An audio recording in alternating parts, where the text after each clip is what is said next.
Begging for them dollars, cause she wanna make college. Coming straight out the strip pole. Here to tell me what you wanna do. Tell me what you wanna do. All right, y'all. Coming at you today, man, with the second part 2 of the Hotbox interview with Eminem and Mike Tyson, man. Please like, comment, and subscribe, man. I'm going to go back a little bit, just a little bit, just to catch the beginning, and we're just going to continue this thing. Hey, listen, man, I was just very happy to do that. I was like 280 pounds. I was on cocaine. I was... Let's go back a little bit. Okay, here we go. Yo, you was dope in The Hangover. Hey, listen, man, I was just very happy to do that. I was like 280 pounds. I was on cocaine. I was just doing. I had my prostitute girlfriends at the fucking and this. What is this? The trailer with me. I was just living. Who says that, bro? Back then. Look at their faces. When I did the Hangover, I didn't know I went to the club, and the clubs in Vegas, they let me in all the private stuff, And so when I went private white crew, and then I saw those two girls. What's those two girls? The two twins. What's the name? They're like, I don't fucking know. Owen, what's the? Owen twins? Olsen twins? Olsen twins. So yeah. I saw the two. I saw one of the Olsen twins with these guys, and I'm in and it's just open, it's closed to them. And then the bodyguard let me in. The bodyguard for the club, because he knows me all the time. I always give him money, and he lets me in, and we're chilling and stuff. We're coked up and we're drinking, and then they look at me and somebody comes over and says, "Hey, we're doing a movie with you in 2 weeks. We're doing a movie with you." I said, "When?" He said, "In 2 weeks." I said, "Fuck, I didn't know that." What the fuck? Coked out of his mind, and so bro. I'm on this movie, I'm doing this set and stuff, and I'm just a mess back then. So I do this movie, and I don't think this movie is shit. I'm high all the time. And then I'm in a restaurant. Any y'all come out the restaurant, you see one of those buses, the tour bus. They see me, they must have went to the movie and saw the preview because the movie wasn't out yet. Yeah. And then when they saw me, it must have been like 30, they all got off the bus and said, "We love you, we saw you in the movie." And then my friend Zip, who's no longer with us, he said, "Hey, we got something here, we're back." We're back. Yeah. Yeah, and then that's been a wrap ever since. And Todd Phillips been my friend.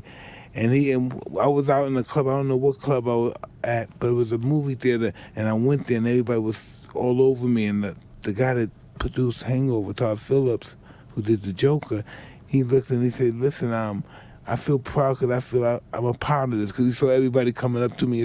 He said, "I feel like I'm a part of this." That, he was proud that everybody was coming up to me. And then next thing you know, he was, I can't even tell you what we're doing next, but anything. It's just, we became good friends.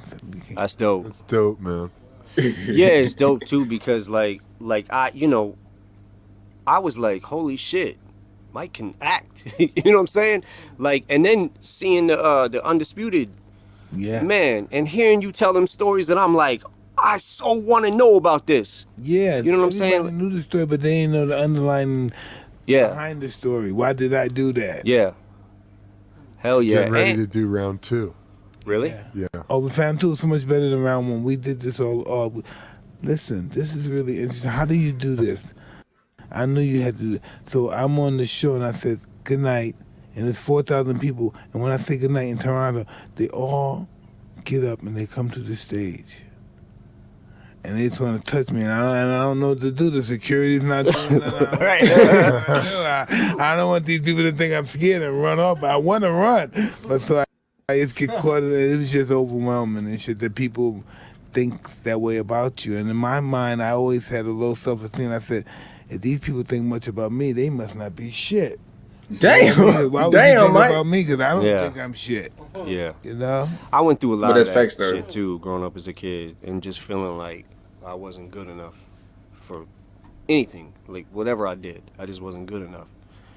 And, yeah, man, it's a psychological thing, I think, that once you... It is. For for anybody who doesn't feel, who feels like that. That's why they right? say you Like, could I do just anything feel you like put your mind I'm to, man. worthless. I'm not nothing in this world. Anybody who Like Venom, feels that, this song is for and the then strong will. find something that they're actually good at. It's like I think that's what makes somebody go for that so hard. You know what I'm saying? Yeah. Like, I was never good at nothing. I'm good at this. You know? The most successful people that ever lived in history are megalomaniacs, but they got a low self-esteem. Yeah. They don't think much about themselves, but they think they're God on the other hand too. Right. You know, but those are the most successful people. They're always challenging their crazy. doubt, Yeah. making their doubt inconceivable. That's not true, but they still believe it's doubt. Right. Even though they prove that it doesn't stop them from succeeding, but they still challenge that, and it still bothers them. They still believe they're nothing. After they made billions of dollars, they still believe they're not shit. That's just how the mind fucks with us. Yeah, people also think too, like money just buys happiness, and it It absolutely doesn't. is not the truth. It you know What I'm doesn't. saying? Like, you got to be right inside. Otherwise, none of this shit means nothing. No, Right. absolutely. They It get just everything. escalates your problems This you is- already this have. Is something. This is everything. Fuck this. Pow. Right? Mm-hmm. Mm-hmm. This is You're everything. exactly I waste right. my fucking life for this. This is Yeah. everything. Like Yep. Robin Williams, bro. Yeah. Money don't make you happy. Well, Em, you just blew the fucking roof off the Oscars. How'd that What you feel? said, bro. Was Man, not expecting them to be in the Oscars. Are you surprised that they still ask you to come? We got an ad coming. We're gonna let them eat, People man. take We're gonna let them amazing eat. photos of things every day, like grapefruits. And because we're so good at All right, we I back. thought it was the fucking dopest thing I've seen in a long time, dude. thanks, man. But I'm gonna tell you why I'm making that face. Okay.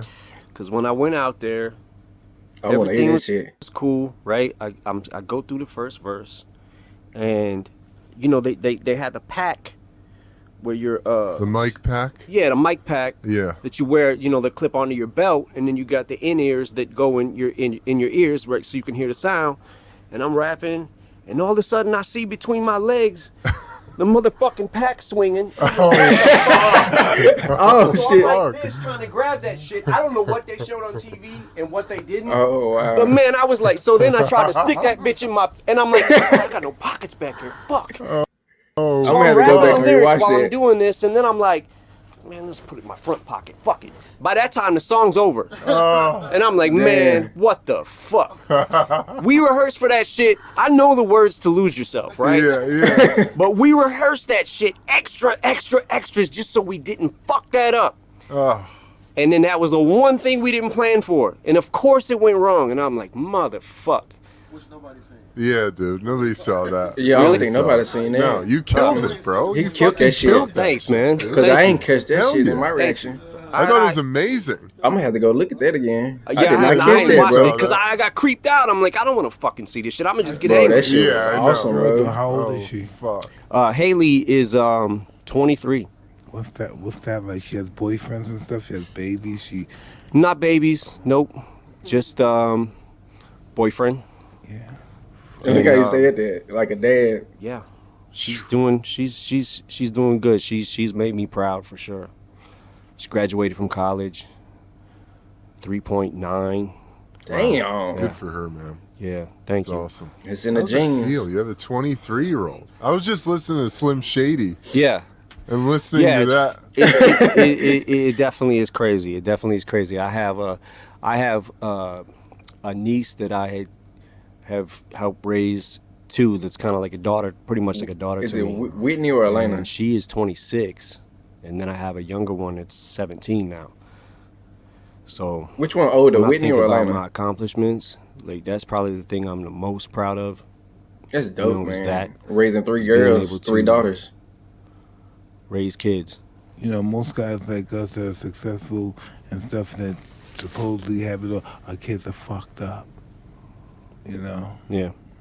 they're fucked up. Facts, bro. They never had the life that we had. They never struggled.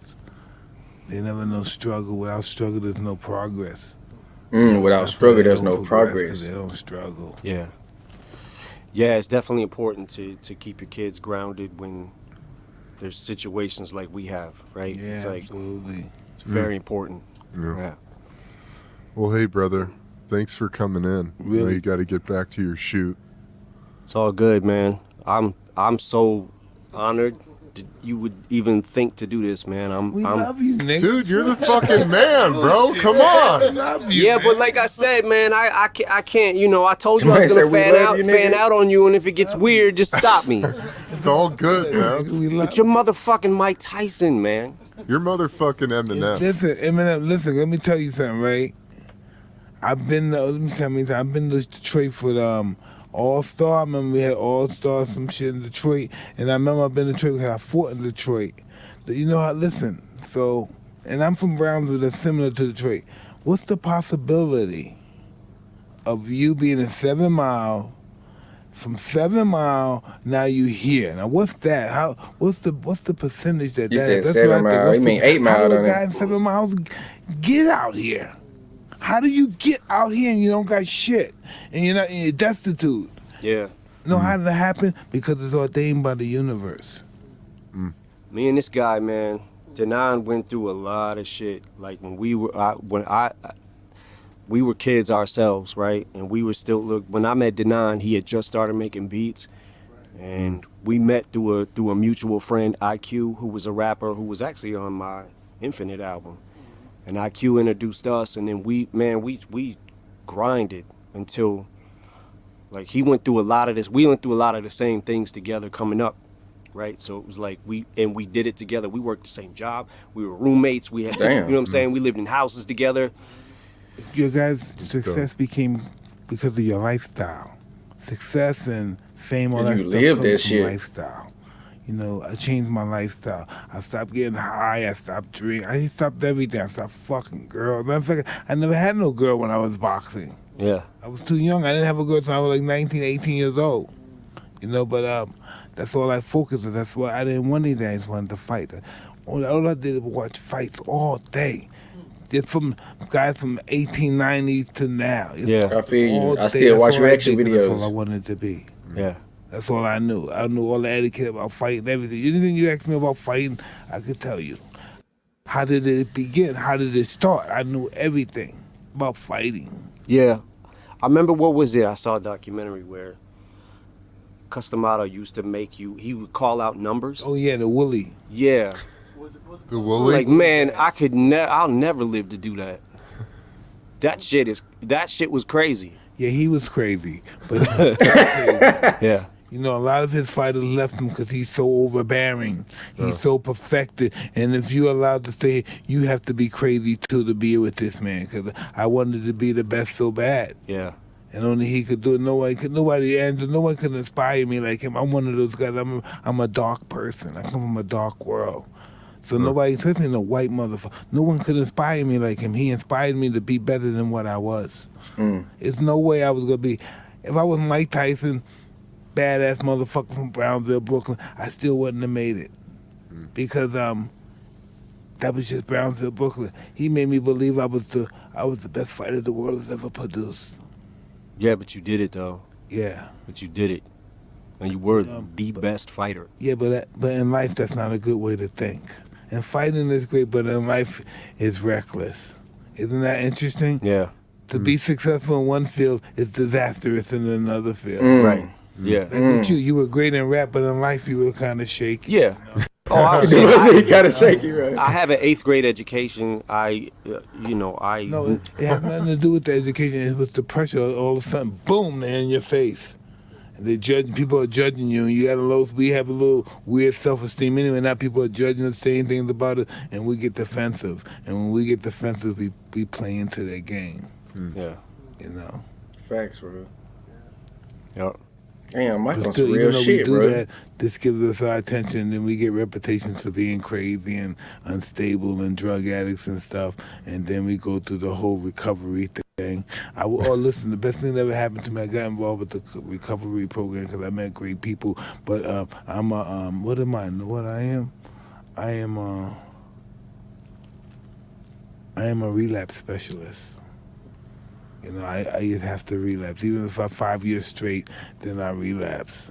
And my relapse starts with thinking or me jerking off a lot or something. You know, no, That man is just to stupid, start me Rick. off. I start looking at my porn, and I start jerking off, and then I start looking at fucking prey. Then I look at people who I never thought about fucking and stuff, who's real close to me, and that's just who I am. You know, Damn, that's deep, bro. Those are my habits, and those are my flaws and shit. Yeah. Oh, the people around me, man, my people think I'm fucking nuts. Yeah. No, you should feel sorry for the people who are not nuts that are around you. Yeah.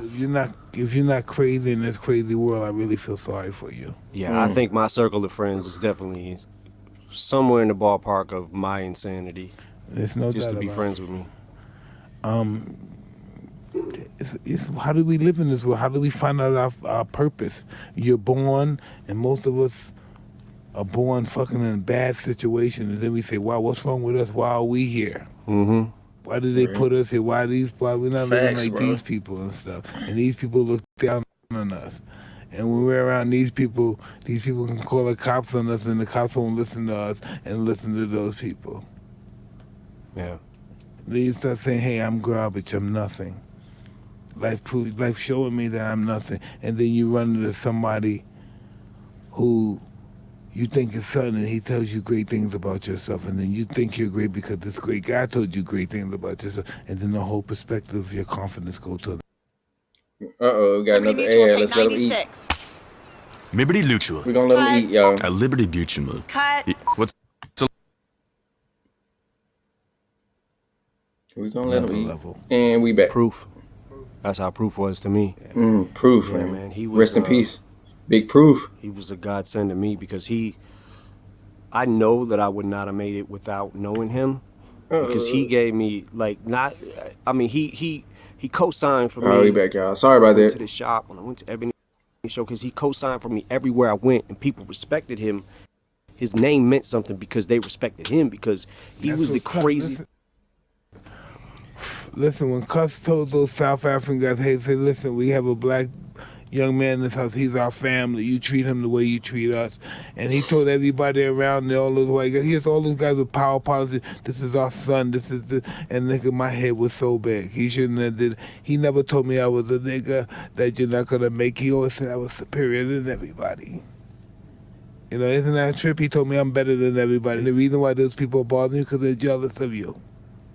He never had put doubt in my mind that I was fucked up, even though I believe that he has shattered that and made me into my mind. I thought of myself a demigod. It's crazy because that's the one thing you needed. Ooh. That's the one thing you needed in your life. Eminem called himself a demigod. I can't think of what song it was. No, that's how Proof made me feel. My confidence was so low. I had such a low self-esteem. I was just a criminal. When I first met Cus and I saw his house, I'm gonna rob these white motherfuckers. And then he kept talking to me and gave me self-esteem. And then he made me want to be his wife. So if anybody said anything about him, I would kill them. I believe you. No, I'm saying, Right. I believe you. I believe he you. had my It's mind basically just this like that. If interview. anybody disrespected it, he Mike made Tyson made ruthless, me bruh. feel something. He made me feel like something I never felt before. And I said, if anybody did disrespect me, I would fucking kill them. That's just how Yeah, it was. man. Because in the ghetto, that's how you show your love, by killing somebody or hurting somebody for somebody. Yeah. Yep. I gotta ask you, when you was going into like them early fights, right? When you first started coming up, and you walk into the ring, What the fuck is your mindset? what is that shit like? It's really orgasmic. It's almost like Like you did you feel like part of you nervous, like tense, but the other part like you gonna kill somebody? No, I'm not nervous. I'm scared. Ah, I'm scared. yeah. Because I'm a scary guy. Because I've been picked on in my life. I've been abused all my life. People did anything they wanted to me. So I have natural fear of not being Damn. safe. Yeah. Ooh. That's who I am, natural. It's in my life. That's In the who I ring am. fighting so now demons. I got it with this weird self-confidence and violence and stuff. So now I'm sadistic because I'm afraid I'm going to get hurt. Yes. I'm an animal now. Yeah, so it's like I gotta hit this guy. I gotta hurt this guy before he hurts me. Absolutely. Yeah. And not only do I have to do it, I have to do it spectacularly for more people who want to see me do it again. And more people did. The more I hurt them, the Right. more spectacularly I hurt them, the better my life would be. Yep. And that's how my mindset was. That's crazy though. Cus It loves is crazy, hurting bro. people, other fighters. He loves breaking their ribs, their eye sockets, their cheekbone. He just loves. He just wanted to see how people work under those circumstances. Yeah. And I just never seen nobody like hit so hard before. Like I don't. What like, you that's gotta be said, bro? something, Like he what had is hard that? as shit. Like, no, I got credit for my punching speed, but it wasn't my punches. It wasn't my punching power. It was the accuracy, and I was fast. So I got the punch there before the hard punchers got there. You know, some guys are hard. Like Foreman's a hard puncher, but he just pounds you, hits you in the shoulder, hits your arm, and it fucks you up. I'm precise. I'm hitting you here. Everywhere I hit you is a reason, and normally I get the right results most of the time. yeah, it's like the way you sit down on your punches. It's crazy, bro. And when you throw those hooks to the body and shit. The objective is for the guy don't see the punch. Those are We the gotta watch punches some that Mike knock Tyson him out. highlights, bro. Yeah. No. That's crazy though. Hell yeah. Well, dude, Yeah, I think really, you gotta really, head look, back. Decisive shit. Can I tell you something? This is really good. We know you don't Be do sparring this with stuff. Eminem, bro. This is really cool. You don't have to thank me, man. It's equal. Like you coming here is like such a big. We were talking about it, and it was in the treatment. Mike Tyson knocks him out, and I'm like, we're not gonna get Mike Tyson. We can't get Mike Tyson. I'm like, if we get Tyson, like that's the top of the fucking food chain. That's how we feel about you. We're feeling Yeah, like, man. God, this is the biggest fucking interview. And I interviewed everybody, Tony Robbins, all these fucking interesting guys and stuff. But this is the best one. This might be my biggest interview right here. Yeah, man. You're the man, dude. Thank you. Thank you, Right. bro. Thank you, man. And you're not no The guy somebody gave GOAT. anything. Everything you got was fucking not even given to you, fucking slaved for it. You know what I mean? Yeah. You're the only white guy that knows what it's like to be a nigga. There it go. Not sure how to answer that. Shit. Thanks. Oh damn. Yeah, nah, man. It's A few white guys that know that pressure, like fuck, I ain't shit. Somebody They said ain't that doing me pressure. like they treating me like a fucking nigga. I bet he probably said the fuck black get Eminem was treated black, better than me. man. I mean, Prince of Oda, you know, answer that. we all got our story. Yeah, we do. Yeah. We do. Yeah. But yeah, man, I'm super honored. I can't believe we were able to get you for this video. It's Oh man, that's awesome, man. it's a fucking honor. Ordained, everything in life is you know, it's just always mapped out from our birth to our death. This is how it's ordained to be. It's planned. Hey y'all, and I did Tell us do about the being- Marshall's guys too with the humble video. to be, huh? How Look does on the that feel being description. We It's on can't. my Being Facebook sober? We don't have and time. Instagram. We don't have time. Look at him. He looks great. I'm used to it now. Hey, Of But course, it was everybody hard liked at it. first. So we gotta do thanks what we for gotta watching this episode of Hotboxin. do. Hey, this shit was funny as shit. This shit was Thank hard, you to bro. Eminem. Thank you to We our need some brother more here for interviews. joining. We need some more interviews, Yeah, man. Eminem. Until next time, I'm Evan Britton. I'm Mike Tyson. I'm Marshall Mathers, and if we didn't have to do a video right now, I'd be sitting here probably asking like questions for another 2 hours. We'll do it again. We do it again. We get We'll part do it two. again, Part bro. 2. I'll be I ready. really appreciate it. Thank you. All right. Oh, I want a picture too. This shit was dope, man. Hotbox with Mike Tyson, man. Please like, comment, and subscribe, man. I didn't know how that shit. That man said you just like a nigga, bro. Oh my gosh, bro. Until next time, man. Veteran Reacts fan, we out. Thanks for watching.